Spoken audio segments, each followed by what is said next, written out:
मेरी प्यारी माताओं बहनों, सावन की हरियाली केवल धरती को नहीं, हमारे मन को भी हरा भरा कर देती है।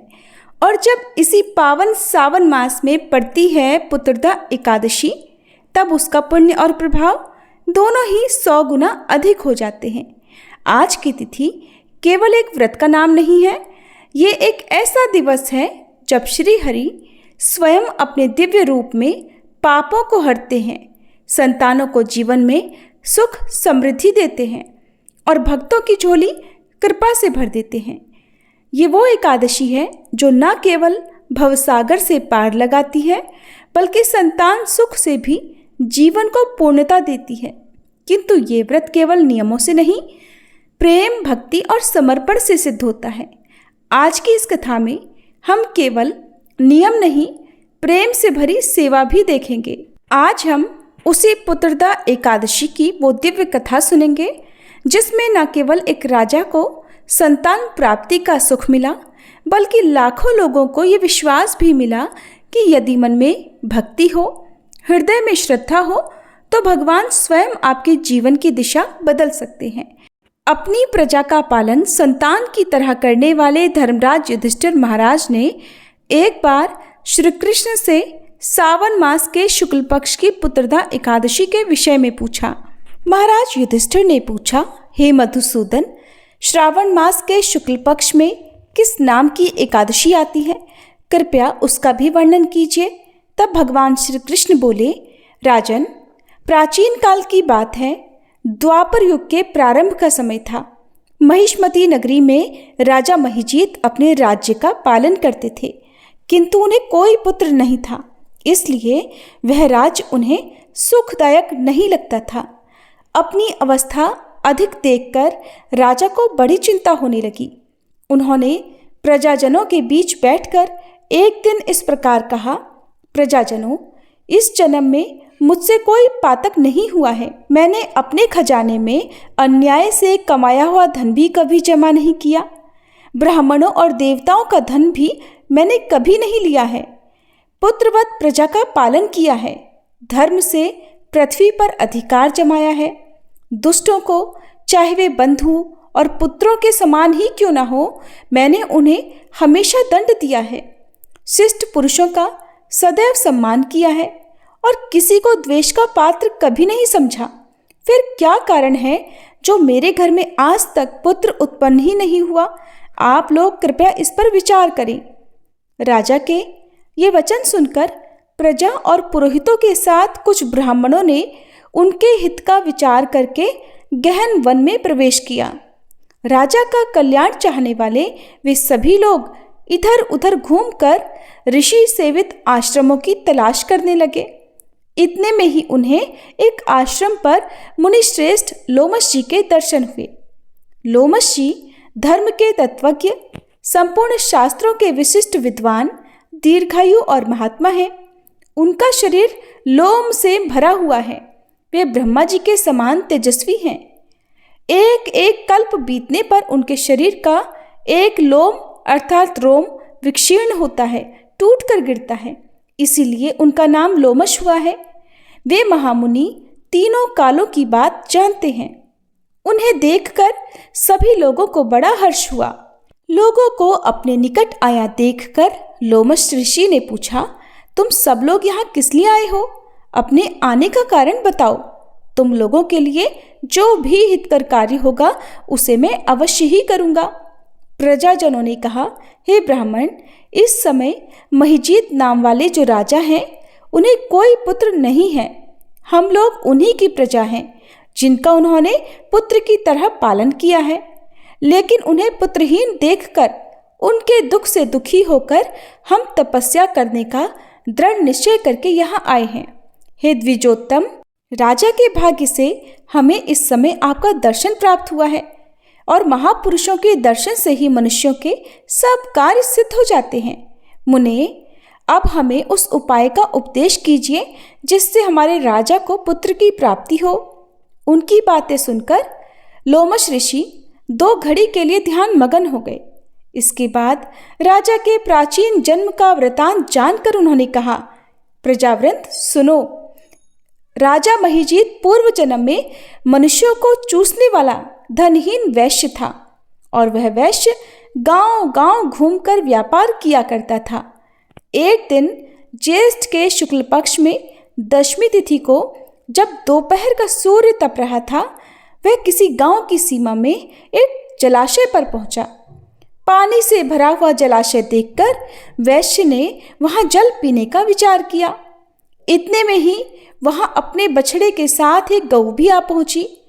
वह प्यास से व्याकुल और गर्मी से पीड़ित थी, इसलिए तालाब में जाकर जल पीने लगी। लेकिन वैश्य ने पानी पीती हुई उस प्यासी गाय को हाँक कर दूर हटा दिया और स्वयं पानी पीने लगा।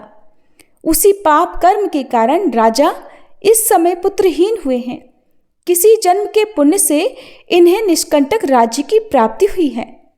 प्रजाजनों ने कहा, मुने, किंतु पुराणों में तो उल्लेख है कि प्रायश्चित रूप पुण्य से ही पाप नष्ट होते हैं, इसलिए कृपया ऐसे पुण्य कर्म का उपदेश कीजिए जिससे उस पाप का नाश हो सके। तब लोमश ऋषि बोले, प्रजाजनों, श्रावण मास के शुक्ल पक्ष में जो एकादशी होती है वह पुत्रदा के नाम से विख्यात है। वह मनोवांछित फल प्रदान करने वाली है। तुम सब उसी व्रत का पालन करो। यह सुनकर प्रजाजनों ने मुनि को नमस्कार किया और नगर में आकर विधि पूर्वक पुत्रदा एकादशी के व्रत का अनुष्ठान किया। उन्होंने विधि पूर्वक जागरण भी किया और उसका निर्मल पुण्य राजा को अर्पण कर दिया। कुछ ही समय में रानी ने गर्भ धारण किया और प्रसव का समय आने पर एक स्वस्थ और बलवान पुत्र को जन्म दिया। इस प्रकार पुत्रदा एकादशी के इस पावन महात्म्य को सुनकर मनुष्य पापों से मुक्त हो जाता है और इहलोक में सुख पाकर परलोक में स्वर्गीय गति को प्राप्त करता है। तो आपने सुनी पुत्रदा एकादशी की वो दिव्य कथा जो न केवल व्रत की महिमा बताती है बल्कि ये भी सिद्ध करती है कि जीवन में कितनी भी रुकावटें क्यों ना हो, भगवान श्री हरि जब कृपा करते हैं तो असंभव को भी संभव बना देते हैं। ये एकादशी केवल संतान के लिए नहीं, संपूर्ण जीवन के सुधार के लिए रखी जाती है। मन, वचन और कर्म से की गई भक्ति का फल भगवान जरूर देते हैं, भले ही देर से सही। अब इस कथा के समापन के साथ ही प्रिय माताओं बहनों, हम आपको उस अगली चमत्कारी कथा का संकेत देना चाहते हैं जहां ठाकुर जी ने अपनी कृपा उन दो पापी भाइयों पर बरसाई जिन्होंने कभी धर्म को ठुकराया था, लेकिन जब उन्होंने पश्चाताप किया तो श्री कृष्ण स्वयं उनकी रक्षा के लिए अवतरित हुए। ये केवल चमत्कार नहीं, ये प्रेम और क्षमा की पराकाष्ठा थी। अब अगली कथा में आप जानेंगे कैसे ठाकुर जी का नाम जपते जपते वह दो पापी आत्माएं बन गईं उनके सच्चे भक्त। श्री कृष्ण चैतन्य महाप्रभु के समय में नवद्वीप में जगाई और मधाई नाम के दो क्रूर व्यक्ति रहा करते थे। हालांकि इनका जन्म हुआ तो ब्राह्मण कुल में था, परंतु दोनों बहुत ही राक्षसी स्वभाव के थे। जगाई और मधाई दोनों भाई एक दूसरे के बहुत करीबी थे। शराब पीना, मांस खाना, व्यभिचार करना और गरीब लोगों को सताना उनके दैनिक कर्म थे। उनके राक्षसी स्वभाव का कोई अंत नहीं था और बादशाह की ओर से इन्हें सेना और भरपूर सुरक्षा भी मिली हुई थी, जिस कारण वे नवद्वीप के कोतवाल बनकर आए थे। बिना किसी नियंत्रण के वे शहर में जाते, अत्याचार करते और लोगों को पीड़ा पहुंचाते, कष्ट पहुंचाते। धर्म, साधु संगति और नाम जप क्या है उन्हें कुछ नहीं पता। वे जहां कहीं भी किसी धनी व्यक्ति के बारे में सुनते, अपनी पूरी सेना के साथ वहां जाकर लूटपाट किया करते। एक बार की बात है, जगाई और मधाई का शिविर महाप्रभु चैतन्य देव के वास स्थान के आसपास लगा, तो वहां के रहने वाले आसपास के मोहल्लों के लोग भयभीत हो गए कि ये राक्षस अपनी सेना के साथ अब पता नहीं क्या करेंगे। एक दिन ये दोनों मदिरा में उन्मत्त होकर नगर में घूम रहे थे। तभी नित्यानंद महाप्रभु और हरिदास ठाकुर जी से उनकी भेंट हुई। जगाई और मधाई ने उन्हें संत वेश में देखकर गालियां देना शुरू कर दिया। नित्यानंद महाप्रभु ने लोगों से पूछा, ये लोग कौन हैं जो संत वेश को देखकर गालियां दे रहे हैं? तब वो लोग उन्हें कहने लगे कि प्रभु, इनसे आप दूरी बनाकर रखिएगा, ये दोनों बहुत क्रूर और हिंसक हैं। लोगों ने नित्यानंद महाप्रभु को चिताया कि इनसे दूर रहें। क्योंकि ये किसी को भी सम्मान नहीं देते और किसी पर भी हमला कर सकते हैं। तब नित्यानंद महाप्रभु ने कहा, असली अधिकारी तो यही है। हम इन्हें भगवान के नाम का और जप का उपदेश करेंगे। यदि ऐसे लोगों का भगवत नाम के द्वारा उद्धार नहीं किया जाए तो फिर नाम की महिमा ही क्या रही भला। भगवत प्रेमी महात्माओं का संकल्प मात्र बड़े से बड़े पापी को भी परम पद में पहुंचा सकता है। नित्यानंद महाप्रभु और हरिदास जी ने तय किया कि वे जगाई और मधाई को नाम उपदेश तो देकर रहेंगे, चाहे वे कितने भी दुष्ट क्यों न हो, चाहे वे उन्हें वापस पलटकर कितने भी दुख क्यों न दे। नित्यानंद महाप्रभु और हरिदास ठाकुर जी एक दूसरे का हाथ पकड़कर सावधानी से चल रहे थे, ताकि यदि कोई अप्रिय घटना हो तो वो तुरंत वहां से भाग सके। अब जैसे ही वे जगाई और मधाई के शिविर के करीब पहुंचे तो उन्हें बादशाह की फौज और कड़ी सुरक्षा दिखाई दी। सैनिकों ने उन्हें रोका और फिर पूछा, कहाँ जा रहे हो? दोनों ने उत्तर दिया, हमें अंदर बुलाया गया है और हमें जगाई और मधाई से बात करनी है। सैनिकों ने सुनकर उन्हें अंदर जाने दिया। अंदर पहुंचने पर उन्होंने देखा कि जगाई और मधाई शराब पी रहे थे और उनकी आंखें लाल हो चुकी थी। जब नित्यानंद महाप्रभु और हरिदास ठाकुर जी उनके पास पहुंचे तो जगाई और मधाई ने पूछा, क्या चाहते हो? नित्यानंद महाप्रभु ने कहा, कृष्ण कहो, कृष्ण भजो, लेहु कृष्ण नाम, कृष्ण माता, कृष्ण पिता, कृष्ण धन प्राण, हरे कृष्ण कृष्ण कृष्ण हरे हरे, हरे राम राम राम हरे हरे। ऐसा कहते ही वे हरिनाम संकीर्तन करने लगे। अब अपने सामने ये सब होता देखकर जगाई और मधाई तो क्रोधित हो गए और वे चिल्लाने लगे, अरे इन्हें भगाओ, इन्हें किसने अंदर आने दिया? और ऐसा कहकर उन्होंने नित्यानंद महाप्रभु और हरिदास ठाकुर जी को मारने के लिए उनके पीछे पीछे दौड़ना शुरू कर दिया। नित्यानंद महाप्रभु ने ठाकुर हरिदास जी की ओर देखा और कहा, भाग लो, और फिर वे दोनों तेजी से वहां से भाग निकले। जब वे थोड़ा सुरक्षित जगह पर पहुंचे तो हाँफते हुए हरिदास जी बोले, देखा प्रभु, क्या प्रचार हुआ, क्या फर्क पड़ा उन पर। अरे मैं तो कहता हूं कि ऐसे लोगों का संग नहीं करना चाहिए, यही हमारे लिए अच्छा रहेगा और ये लोग कभी नहीं सुधरेंगे। नित्यानंद महाप्रभु हंसकर बोले, हमने नाम का बीज बो दिया है, एक दिन अब उनका कल्याण भी जरूर होगा। अब जैसे ही नित्यानंद महाप्रभु और ठाकुर हरिदास जी चैतन्य महाप्रभु के समीप गए तो महाप्रभु ने देखा कि देखो, प्रचार मंडल के मुखिया आ गए, आज के नगर प्रचार का क्या वृतांत है। तब हरिदास जी ने कहा, प्रभु, नित्यानंद महाप्रभु बहुत चंचल हैं और आज तो हम पिटते पिटते बचे हैं। ऐसा कहते ही हरिदास जी ने उन्हें सारा वृतांत कह सुनाया। जब चैतन्य महाप्रभु ने सुना तो हंसते हुए कहने लगे कि नित्यानंद जी की कृपा होने पर ऐसा कोई पापी नहीं है जिसका उद्धार न हो सके। और ऐसा कहकर महाप्रभु श्री कृष्ण चैतन्य देव ने मानो निश्चित कर दिया कि जगाई मधाई का उद्धार जरूर होगा। नित्यानंद महाप्रभु और ठाकुर हरिदास जी को अब गांव वालों ने आकर बताया कि कीर्तन करने वालों के ऊपर अब विपत्ति आने वाली है, अब तो कीर्तन करने वालों का नगर में रहना ठीक ही नहीं है।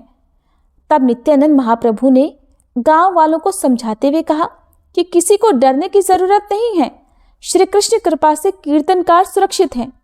फिर एक रात नित्यानंद महाप्रभु घर लौट रहे थे। जब उन्होंने देखा कि जगाई और मधाई शराब के नशे में उन्मत्त होकर नगर की ओर जा रहे हैं, तब महाप्रभु ने जोर से पुकारा, कृष्ण कृष्ण, मानो उन्हें चिढ़ा रहे हो। मधाई ने क्रोधित होकर पूछा, कौन गा रहा है? कौन? मुझसे नहीं डरता? नित्यानंद महाप्रभु ने उत्तर दिया, अरे तुझसे क्यों डरे, क्या है तुझ में जो मैं डरूं? मधाई ने कहा, तू कौन है? मेरा नाम नहीं सुना? कहाँ जा रहा है इतनी रात में? नित्यानंद महाप्रभु बोले, संकीर्तन में जा रहे हैं जो तुम्हारे भाग्य में नहीं है।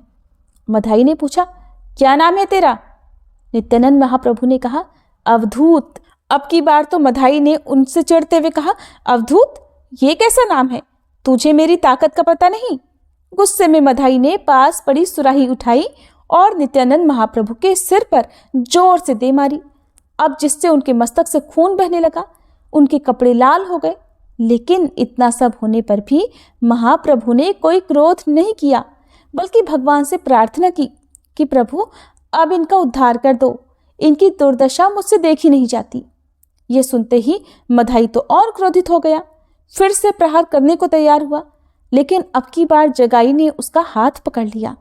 जगाई, जो मधाई से कोमल स्वभाव का था, कहने लगा, तुम्हें पता है वो तुम्हारे लिए प्रार्थना कर रहे हैं। शराब के नशे में तुम्हें समझ नहीं आ रहा। अरे वो तुम्हारी भलाई के लिए ही भगवान से प्रार्थना कर रहे हैं।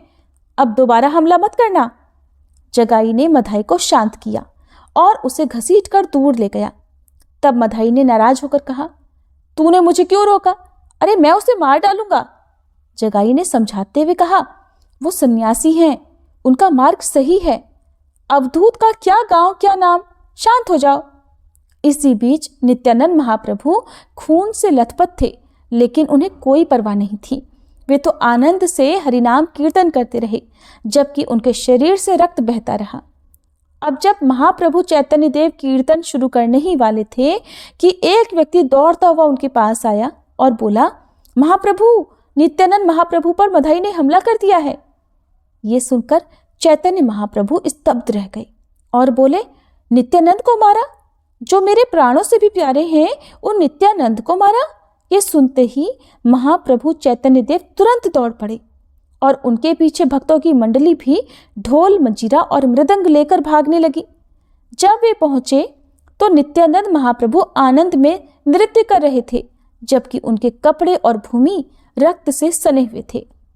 नित्यानंद जी को इस दशा में देखकर चैतन्य महाप्रभु ने क्रोध में हुंकार भरी, जैसे कि वे सुदर्शन चक्र का आह्वान करने वाले हों। लेकिन नित्यानंद महाप्रभु ने उनके चरण पकड़ लिए और कहा, प्रभु नहीं, आपका अवतार पापियों के संहार के लिए नहीं, बल्कि उनके उद्धार के लिए हुआ है। इन पर दया कीजिए और इनका उद्धार कीजिए।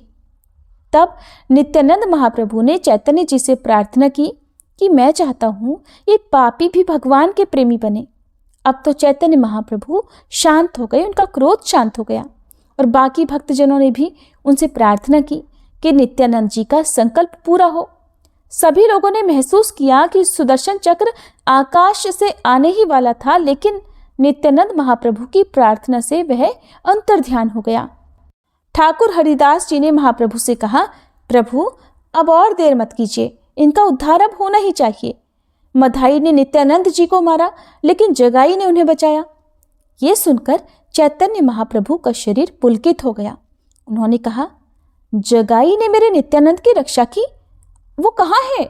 चैतन्य महाप्रभु दौड़ कर गए। थोड़ी ही दूर पर उन्हें जगाई दिखाई दिया तो जगाई को गले से लगाकर बोले, तुमने मेरे प्रिय नित्यानंद की रक्षा की, तुम रक्षक हो, तुमसे प्यारा मुझे और कौन हो सकता है।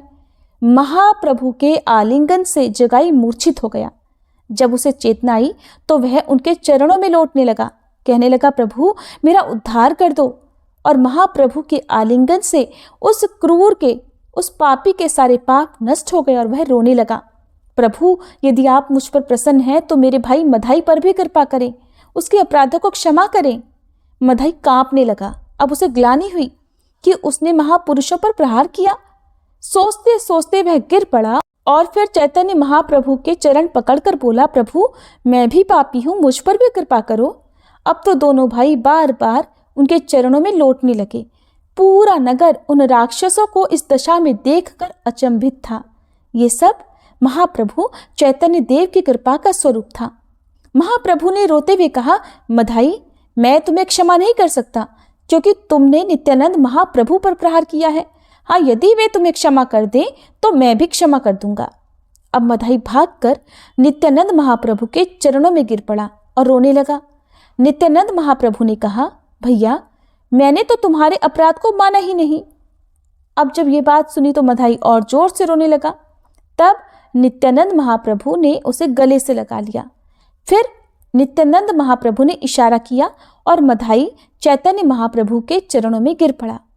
चैतन्य महाप्रभु ने नित्यानंद जी का इशारा समझकर मधाई को गले लगाया और फिर कहा, नित्यानंद तुमने जगाई और मधाई का उद्धार कर दिया है। मैं आज इन्हें अभय प्रदान करता हूँ। अब कोई पाप इन्हें स्पर्श नहीं करेगा। नित्यानंद महाप्रभु ने कहा, प्रभु ये आपका प्रताप है, ये आपकी कृपा है कि आप सदैव अपने जनों को श्रेय देते हैं। चैतन्य महाप्रभु ने फिर दोनों भाइयों को गले लगाया और कहा, आज मैं तुम्हें समस्त पुण्य प्रदान करता हूँ और महाभागवत की पदवी देता हूँ। अब तुम पूर्ण पाप रहित हो गए।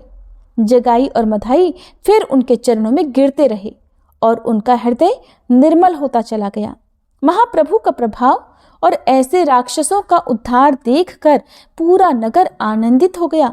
बड़े जोर से मृदंग और ढोल बजते हुए भगवान के नाम का कीर्तन होने लगा। फिर चैतन्य महाप्रभु ने जगाई मधाई से कहा कि तुम दोनों अब गंगा की धारा में खड़े हो जाओ। गंगा जल उठाकर कहो कि आज तक जीवन में जो पाप किए हैं मैं, हे गंगे माँ, आपको उन्हें प्रदान करता हूँ। दोनों ने गंगा जल फेंक दिया और बोले, नहीं, मुझे दंड मिले, मैं पापी हूँ, मुझे दंड मिले। बस इतनी कृपा बहुत है कि आप शांत हैं। अब मैं जीवन भर नाम जप करूंगा और आपकी शरण में रहूंगा, लेकिन मैं अपने पाप आपको नहीं दे सकता। तब महाप्रभु ने कहा, हमारे आदेश का पालन करो। सभी भक्तों ने भी कहा कि उन्हें चैतन्य महाप्रभु के आदेश का पालन करना चाहिए। चैतन्य महाप्रभु ने गंगा जल लेकर संकल्प किया कि इन्होंने आज तक जो भी पाप किए हैं सब के सब मुझे प्रदान करो।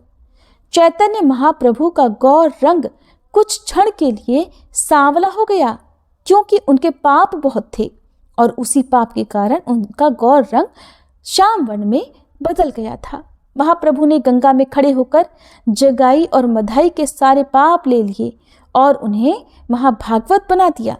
अब उनका शेष जीवन अश्रु प्रवाहित करते हुए भगवत नाम जप कीर्तन करते हुए बीता। जय जय श्री राधा वल्लभ श्री हरिवंश। महाप्रभु चैतन्य जी की जय। ये थी आज की कथा। आपको कैसी लगी जरूर बताइएगा।